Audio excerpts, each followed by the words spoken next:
नमस्कार नमस्कार दोस्तों, मैं अनिल होता पुनः एक बार आप सबके समक्ष प्रस्तुत हूँ और आप सभी का अपने चैनल मल्टीपल चर्चा में बहुत बहुत स्वागत करता हूँ।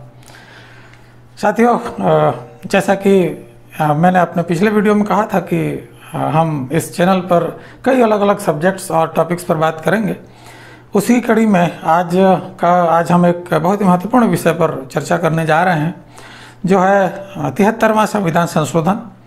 भारत में पंचायती राज व्यवस्था की स्थापना किस प्रकार हुई और उसकी पृष्ठभूमि क्या रही, इन तमाम बातों पर, इन तमाम पहलुओं पर हम इस वीडियो में आज हम चर्चा करने जा रहे हैं। साथियों, ये एक इतना महत्वपूर्ण विषय है जो कि लगभग सभी तरह के लोगों के लिए महत्वपूर्ण है, वैसा मेरा मानना है। जैसे कि चाहे वो हमारे पीआरआईज हों, पीआरआईज के जो रिप्रेजेंटेटिव्स हैं वो हों, या फिर हमारे पीआरडी रूरल डेवलपमेंट के जितने भी ऑफिशियल्स हैं उनके लिए भी हो, या फिर जो भी हमारे कंपटीशन एग्ज़ाम्स जो प्रिपेयर कर रहे हैं, जो एस्पिरेंट्स हैं हमारे साथी, उनके लिए भी बहुत महत्वपूर्ण है। और साथ ही साथ हमारे जो रूरल एरियाज़ के, ग्रामीण क्षेत्र के जितने भी भाई बंधु हैं, जितने भी लोग हैं, उन सब के लिए भी यह विषय बहुत ही महत्वपूर्ण है। तो 73वां संविधान संशोधन, पंचायत राज व्यवस्था भारत में किस प्रकार स्थापित हुई और उसकी पृष्ठभूमि और उसके स्थापित होते तक की क्या तमाम बातें रहीं, उन पर चर्चा हम करने जा रहे हैं। तो बिना समय गंवाए अपन चर्चा प्रारंभ करते हैं। तो दोस्तों, जैसे पंचायत राज व्यवस्था की बात जब हम करते हैं तो एक टर्म हमारे दिमाग में आता है, वो है स्थानीय स्वशासन। स्थानीय स्वशासन, देखिए, स्थानीय स्वशासन जब हम कहते हैं तो इसके 3 पार्ट हमको देखने को मिलते हैं। पहला स्थानीय, दूसरा स्व और तीसरा शासन। मतलब स्थानीय, स्व, शासन। स्थानीय स्तर पर स्व मतलब अपना शासन। स्थानीय स्तर पर अपने हाथों, अपने तरीके से अपना शासन करना, उसको अपन एक तरह से स्थानीय स्वशासन के रूप में समझ सकते हैं। बाकी टेक्निकली और ज़्यादा उसको अच्छे से समझेंगे। लेकिन जब हम स्थानीय स्वशासन की जैसे जब बात करते हैं तो ये कहने का मतलब ये कि ऐसा नहीं है कि ये कोई नया टर्म है या कोई नई व्यवस्था है, या जैसे 1992 में 73वां संविधान संशोधन आया उसके बाद ही ये हुआ, ऐसा कतई नहीं है। हम सभी जानते हैं कि यह व्यवस्था भारत में काफ़ी पहले से ही रही है। चाहे वो वैदिक काल में आप देख लीजिए, या फिर गुप्त काल में भी हमको देखने को मिलता है, या चोल काल में तो खैर बहुत अच्छे से हमको इसके जो साक्ष्य देखने को मिलते हैं स्थानीय स्वशासन के। और किसी न किसी रूप में ये मुगल काल में और मराठों के काल में भी रहा है, चाहे किसी न किसी रूप में रहा हो। और दोस्तों, हम जब अपने छत्तीसगढ़ की बात करते हैं तब तो एक चीज़ और मैं यहाँ पर जोड़ना चाहूँगा कि जब हम कलचुरी वंश को देखते हैं, लेटर हाफ को अगर हम देखें तो वहाँ पर हमको आप सभी भी जानते होंगे, एक व्यवस्था देखने को मिलती है जहाँ पर अपन देखते हैं कि जैसे गांव के मुखिया के रूप में गौटिया को देख रहे थे, ग्राम को एक प्रशासन की इकाई के रूप में देखते हैं और उसके मुखिया के रूप में गौटिया को देखते हैं।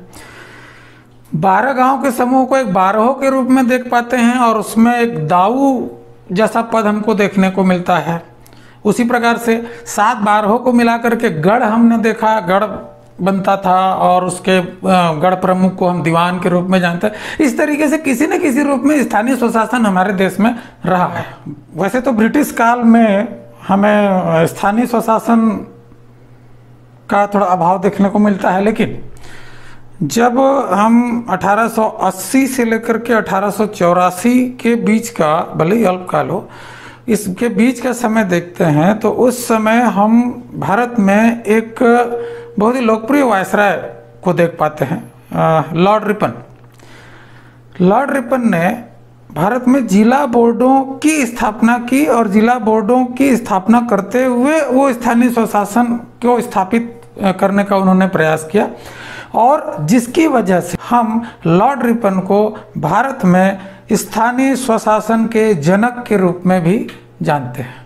मित्रों, 1915 के बाद जब हम महात्मा गांधी जी को भारत के राजनीतिक परिवेश में हम देखते हैं, उसमें एक बात हमें स्पष्ट दिखाई पड़ती है कि उनका एक विज़न था, एक अवधारणा थी ग्राम स्वराज की।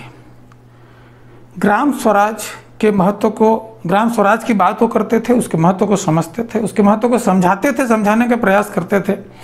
और ग्राम स्वराज की बात जब वो करते थे, गांधी जी करते थे, तो उसको हम उनके कथन के रूप में भी देख पाते हैं कि क्योंकि जब भारत की आज़ादी की बात चल रही थी तो उस समय उन्होंने ग्राम स्वराज से संबंधित एक उनका कथन था, उसको हम यहाँ पर देख सकते हैं, जिसमें वो कहते हैं कि आज़ादी नीचे से शुरू होनी चाहिए। हर एक गांव में पंचायत का राज होगा, उसके पास पूरी सत्ता और ताकत होगी। इसका मतलब यह है कि हर एक गांव को अपने पांव पर खड़ा होना होगा। तो इस तरह से हम ग्राम स्वराज की अवधारणा को गांधी जी के इन कथनों से समझ सकते हैं। बाद में जब भारत के संविधान का निर्माण हो रहा था, तो निर्माण के समय इस स्थानीय स्वशासन और पंचायती राज की जब बात हो रही थी, तो उसमें कुछ लोग तो इस पक्ष में थे कि हाँ, भारत में पंचायती राज की व्यवस्था की जानी चाहिए, लेकिन कुछ लोग उसके अगेंस्ट में भी थे, खिलाफ भी थे। उनका मानना था कि अभी भारत की परिस्थितियाँ उस तरह से अनुकूल नहीं है कि यहाँ पर पंचायतों की स्थापना की जाए और या पंचायती राज की स्थापना यहाँ पर अभी वर्तमान परिवेश में, वर्तमान परिस्थिति में की जा सके। लेकिन फिर भी जब संविधान का निर्माण हुआ तो उस समय हम देखते हैं कि भारत के संविधान में अनुच्छेद 40 में पंचायतों के गठन के लिए प्रावधान किया गया। राज्यों को ये पंचायतों के गठन करने के लिए संविधान में प्रावधानित किया गया। हालांकि हम यह भी जानते हैं कि भारतीय संविधान में अनुच्छेद 36 से लेकर के अनुच्छेद 51 तक भाग 4 के अंतर्गत आते हैं, नीति निर्देशक तत्व के अंतर्गत आते हैं, और इन्हीं के अंदर अनुच्छेद 40 भी आता है। और भाग 4 या नीति निर्देशक तत्वों के लिए यह भी प्रावधान है कि इसमें किए गए प्रावधानों, जितने भी प्रावधान हैं, वो किसी भी तरह से न्यायालय में वाद योग्य नहीं है। तो प्रावधान तो था, लेकिन तत्कालीन सरकार ने पंचायती राज व्यवस्था उस समय स्थापित नहीं की। हाँ, उसके एक प्रयास के रूप में हम 1952 में भारत सरकार के द्वारा एक प्रयास हम देख पाते हैं, जो कि सामुदायिक विकास कार्यक्रम। 1952 में भारत सरकार ने एक सामुदायिक विकास कार्यक्रम नाम से एक प्रोग्राम चालू किया, जो कि स्थानीय स्वशासन की दिशा में एक कदम हम मान सकते हैं वो था। बाद में एक वर्ष पश्चात 1953 में भी हम देख पाते हैं कि 1953 में राष्ट्रीय विस्तार सेवा की भी शुरुआत की गई, लागू किया गया। लेकिन हम यूँ कहें कि ये दोनों ही कार्यक्रम, चाहे सामुदायिक विकास कार्यक्रम हो चाहे राष्ट्रीय विस्तार सेवा हो, कोई बहुत अधिक सफल नहीं हो पाए। और आगे चल करके 1957 में हम देख पाते हैं कि बलवंत राय मेहता जी की अध्यक्षता में एक कमेटी का गठन किया गया, एक समिति का गठन किया गया। और उनको ये कहा गया कि एक तो ये जो सामुदायिक विकास कार्यक्रम और राष्ट्रीय विस्तार सेवा के असफल होने के कारणों पर भी उनको समीक्षा करनी थी, उनकी समिति को समीक्षा करनी थी। और साथ में यह भी बताना था कि क्या भारत में पंचायती राज व्यवस्था स्थापित की जा सकती है क्या, अगर हाँ तो उसका स्वरूप क्या होगा, वो किस तरह से होगा। इस प्रकार से वो बलवंत राय मेहता समिति को ये भार दिया गया, एक कार्यदायित्व दिया गया।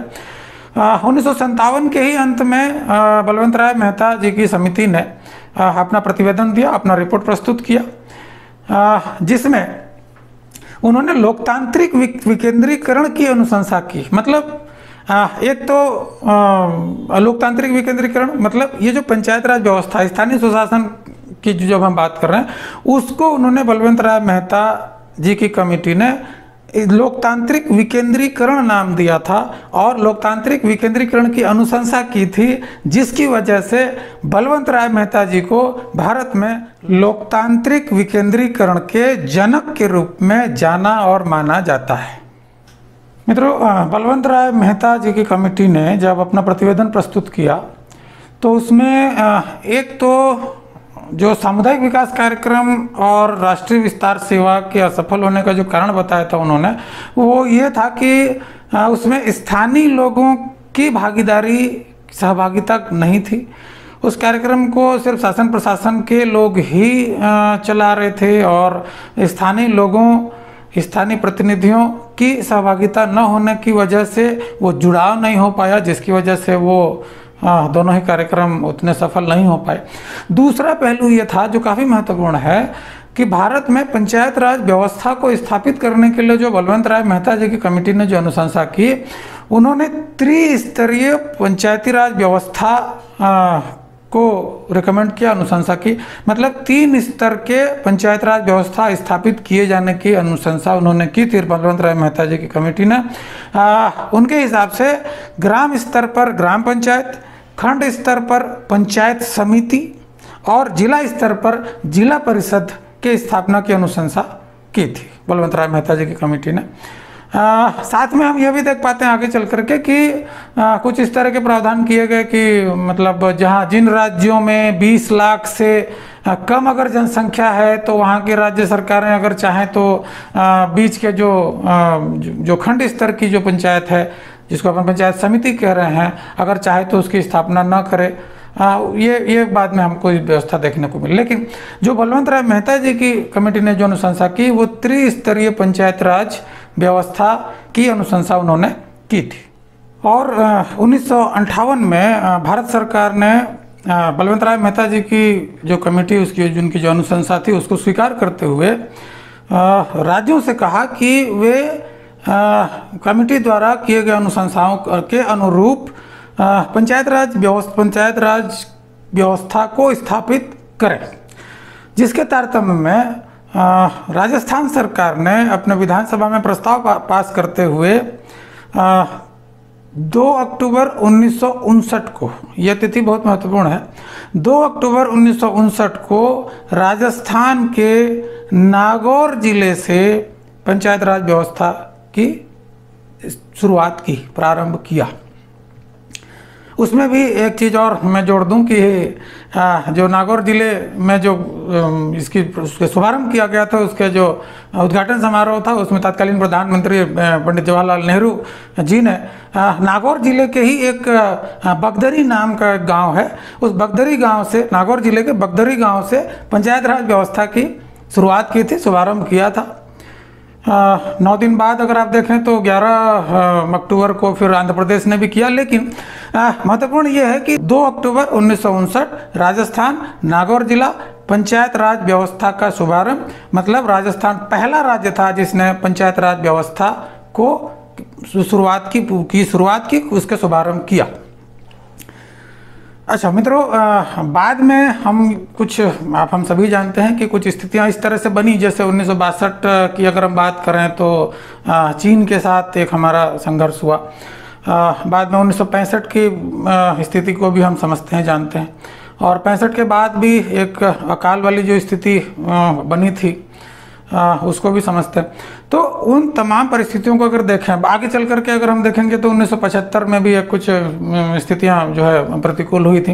इन तमाम चीज़ों की वजह से जो पंचायत राज व्यवस्था, जो एक स्थानीय स्वशासन की जो शुरुआत की गई थी, वो उस तरीके से आगे नहीं बढ़ पाई या उस रूप में विकसित नहीं हो पाई जिस रूप में होनी चाहिए थी, या जैसा हम एक्सपेक्ट कर रहे थे, या जैसी आशा थी। 1977 में एक नई सरकार बनी, और नई सरकार जो बनी उन्होंने ये जो पंचायती राज व्यवस्था जो तब तक लगभग काफ़ी कमज़ोर अवस्था में दिखाई पड़ रही थी, या यूँ कहें कि मृतप्राय हो चली थी, उसको पुनर्जीवित करने के लिए, उसको फिर से स्थापित करने के लिए एक प्रयास किया, एक कोशिश की। और उसी कोशिश के तहत हम देख पाते हैं कि 1977 में अशोक मेहता जी की अध्यक्षता में एक कमेटी का गठन होते हुए हम देख पाते हैं।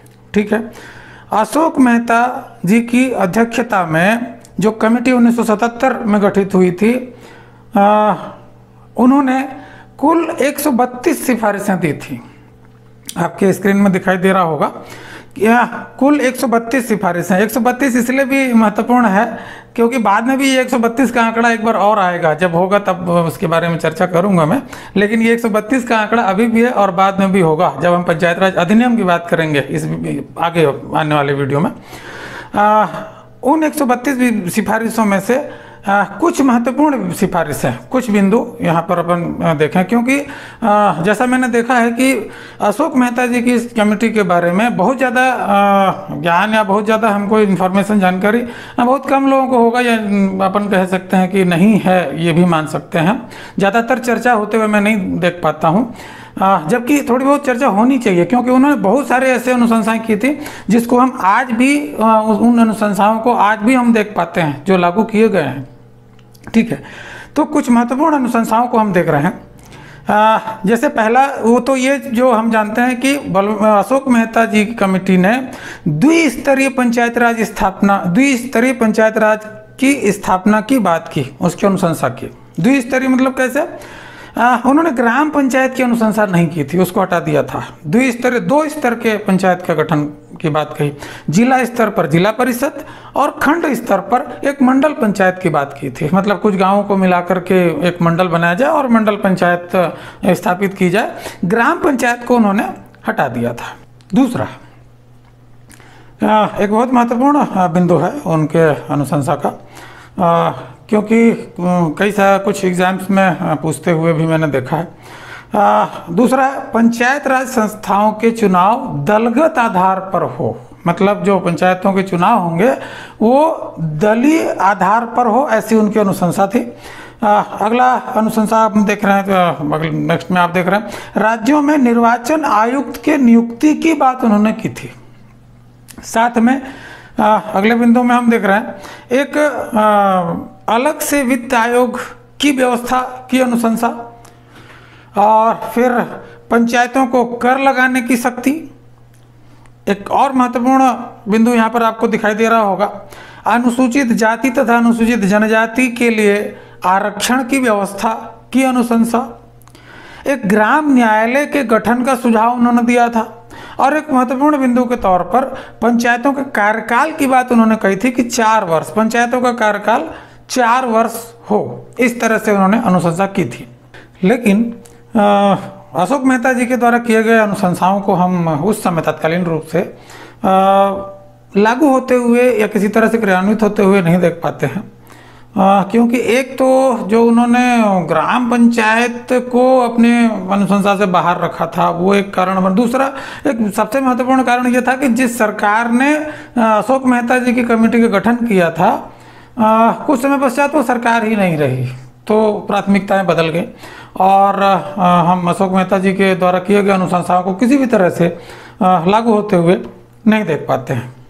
कुछ वर्षों पश्चात, यानी कि 1984 के बाद, हम देखते हैं कि तत्कालीन प्रधानमंत्री श्री राजीव गांधी जी, उनके द्वारा पंचायत राज व्यवस्था स्थापित करने के लिए एक विशेष प्रयास किया गया। हम यूँ कह सकते हैं कि उन्होंने लगभग एक संकल्प सा ले लिया था कि कैसे भी करके भारत में पंचायत राज व्यवस्था को स्थापित करना ही है, क्योंकि हम देख पाते हैं उनके द्वारा 1985 में GV.K. राव जी की अध्यक्षता में एक समिति गठन होते हुए, 1986 में LM सिंघवी जी की अध्यक्षता में एक कमेटी का गठन किया उन्होंने, 1988 में PK थुंगन, मतलब कुल मिलाकर के ये कुछ समितियां और उनके अनुशंसाएं, उनके आधार पर उन्होंने एक पंचायत राज व्यवस्था स्थापित करने का प्रयास भी किया। खैर, एक एक करके ये तीनों समिति की अनुशंसाओं को जल्दी जल्दी हम थोड़ा सा देख लेते हैं। सबसे पहले 1985 में जो GV.K. राव जी की अध्यक्षता में जो समिति गठित की गई थी, उन्होंने जो अपना प्रतिवेदन दिया था, जो रिपोर्ट दी थी, उस रिपोर्ट के अनुसार उन्होंने जो अनुशंसा की थी, उसमें ये आप देख सकते हैं कि पहले एक तो 4 स्तरीय पंचायती राज व्यवस्था की सिफारिश उनके द्वारा की गई। 4 स्तरीय मतलब राज्य स्तर पर राज्य विकास परिषद, जिला स्तर पर जिला परिषद, खंड स्तर पर मंडल पंचायत और ग्राम स्तर पर ग्राम पंचायत। इस प्रकार से 4 स्तरीय पंचायत राज व्यवस्था की अनुशंसा GV.K. राव जी की अध्यक्षता वाली समिति के द्वारा हम देख पाते हैं। आगे देखें तो उन्होंने नियमित चुनाव के लिए कानून बनाने की वकालत की थी। यह बहुत महत्वपूर्ण बिंदु है। जीवी के राव समिति की अध्यक्षता, जीवी के राव जी की अध्यक्षता वाली समिति ने नियमित चुनाव की वकालत की थी। नियमित चुनाव कराया जाए, उसके लिए कानून बनाया जाए। आगे, पंचायतों को अधिक वित्तीय सहायता प्रदान किए जाने हेतु राज्य वित्त आयोग की स्थापना करने की अनुशंसा। जिला विकास आयुक्त के एक पद के सृजन करने की अनुशंसा इन्होंने की थी और जिला विकास आयुक्त को जिले में होने वाले समस्त विकास कार्यों का प्रभारी बनाए जाने के बाद की बात उन्होंने की थी। अगले बिंदु में आप देख पा रहे हैं कि पंचायतों के कार्यकाल के संबंध में इन्होंने 8 वर्ष के कार्यकाल की बात कही। पंचायतों का कार्यकाल 8 वर्ष का हो। इस तरह से हम जीवी के राव जी की अनुशंसा, जीवी के राव जी की कमेटी की अनुशंसाओं को हम देख पाते हैं। अच्छा, आगे हम 1986 में LM सिंघवी जी की अध्यक्षता में एक कमेटी का गठन होते हुए देखते हैं। LM सिंघवी, लक्ष्मीमल सिंघवी, अगर आप जानते हो, नाम सुने हो तो लक्ष्मीमल सिंघवी जी की अध्यक्षता में एक कमेटी का गठन किया गया। उनकी कमेटी के द्वारा जो प्रतिवेदन प्रस्तुत किया गया, जो अनुशंसाएं की गई थी, उसमें ये आप अपने स्क्रीन पर देख पा रहे हैं कि सबसे पहला जो बिंदु है वो बहुत महत्वपूर्ण है कि उन्होंने कहा पंचायतों को संवैधानिक दर्जा प्रदान किया जाए। पंचायतों को संवैधानिक दर्जा प्रदान किया जाए, क्योंकि हम जानते हैं इसके जो 1992 जो 73वां संविधान संशोधन हुआ था, उसके पहले पंचायतों तो थी, पंचायतें नहीं थी ऐसी बात नहीं है, पंचायतें थी, लेकिन पंचायतों को संवैधानिक मान्यता नहीं थी। तो ये जो संवैधानिक दर्जा की बात LM सिंघवी समिति के द्वारा की गई, ये बहुत महत्वपूर्ण बिंदु है कि उन्होंने पंचायतों को संवैधानिक दर्जा दिए जाने की बात की थी। दूसरा, त्रिस्तरीय पंचायतों का गठन, जैसा हम बलवंत राय मेहता जी की कमेटी की अनुशंसाओं में देख रहे थे, वही चीज़ यहाँ पर भी देखने को मिलता है। अगले बिंदु में हम देख पा रहे हैं कि निश्चित अवधि में चुनाव कराने के लिए राज्य निर्वाचन आयोग की स्थापना, यह बिंदु हम पहले भी देख चुके हैं।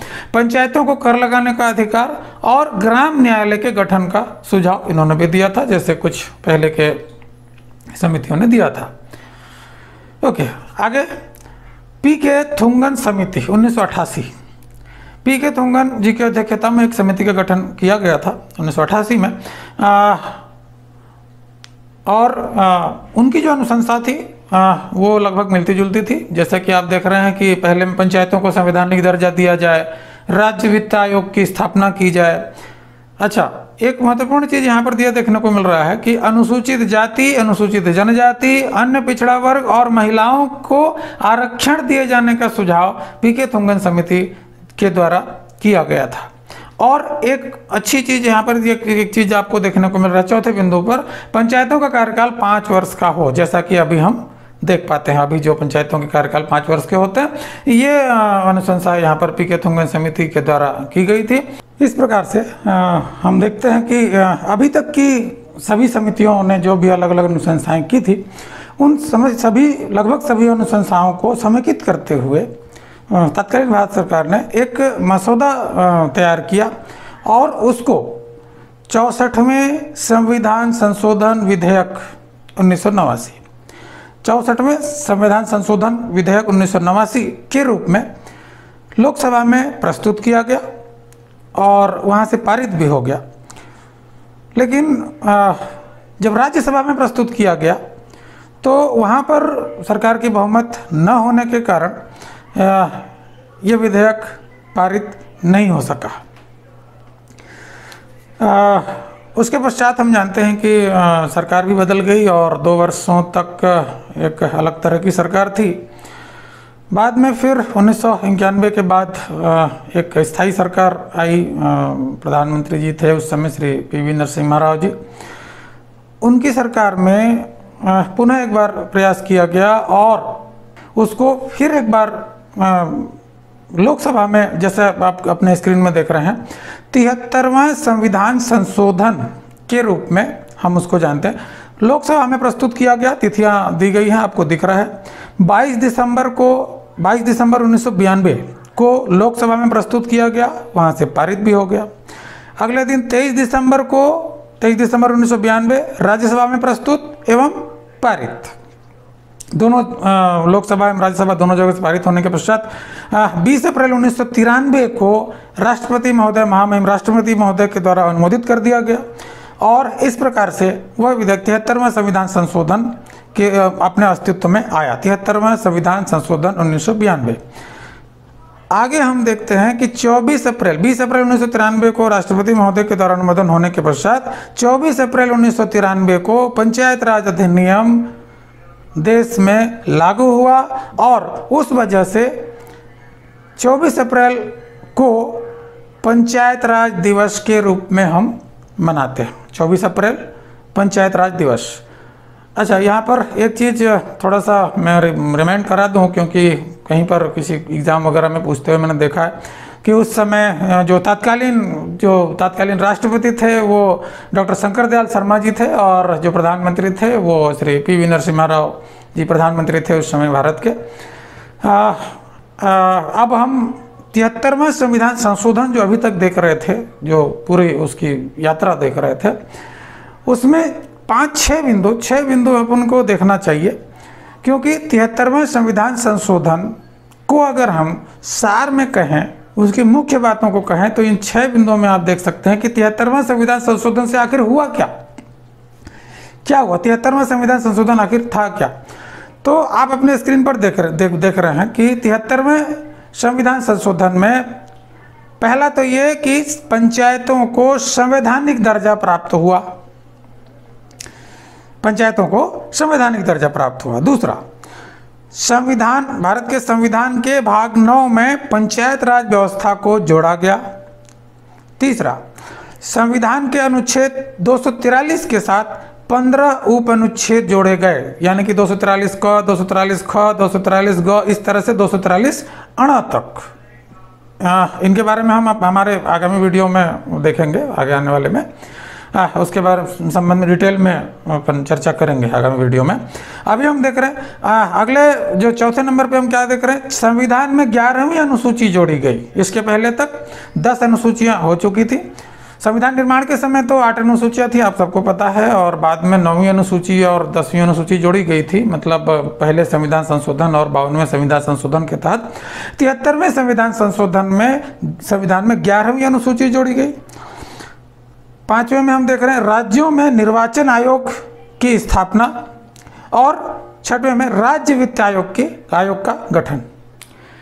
तो मित्रों, इस प्रकार से हमने इस वीडियो में 73वें संविधान संशोधन के संबंध में विस्तार पूर्वक चर्चा की।